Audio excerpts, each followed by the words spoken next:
26 तारीख को कोर्ट में क्या होगा? 26 तारीख को पति और पत्नी के बीच में रिकैंसिलेशन होगा। रिकैंसिलेशन का मतलब ये होता है कि न्यायाधीश के समक्ष दोनों बैठेंगे और दोनों को न्यायाधीश महोदय समझाएंगे कि तलाक का आप लोग न करें, आपस में मिलजुल कर रहे हैं, फिर से एक हो जाए। हाँ, फिर एक हो जाए।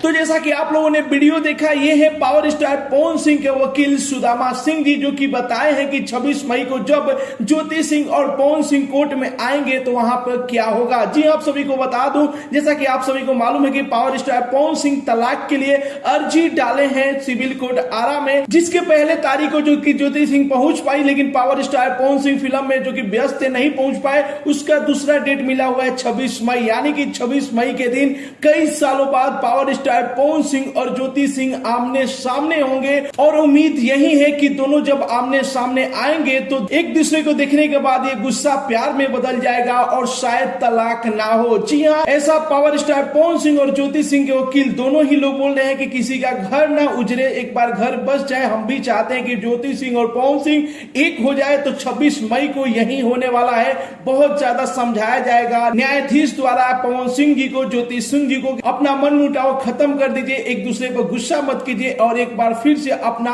एक नया लाइफ का शुरुआत कीजिए। तो उम्मीद यही है, 90% उम्मीद यही है कि शायद पवन सिंह ज्योति सिंह 26 मई को एक हो जाए। क्या आप लोग भी चाहते हैं कि पवन सिंह ज्योति सिंह 26 मई को एक हो जाए? अपना राय जरूर ही कमेंट बॉक्स में बताइए। यदि 26 मई को ये लोग एक नहीं होते तो आगे जो कि कोर्ट की कार्रवाई होगी, देखिए आगे क्या फैसला होगा। फिलहाल में यही उम्मीद करते हैं कि 26 मई को पावर स्टार पवन सिंह और ज्योति सिंह एक हो जाए और फिर से अपना दाम्पत्य जीवन का शुरुआत करें। तो आप लोग भी कमेंट बॉक्स में भगवान से प्रार्थना कीजिए कि पवन सिंह और ज्योति सिंह एक हो जाए। मिलते अगले वीडियो में एक नया न्यूज के साथ, तब तक के लिए बाय बाय, टेक केयर, जय हिंद।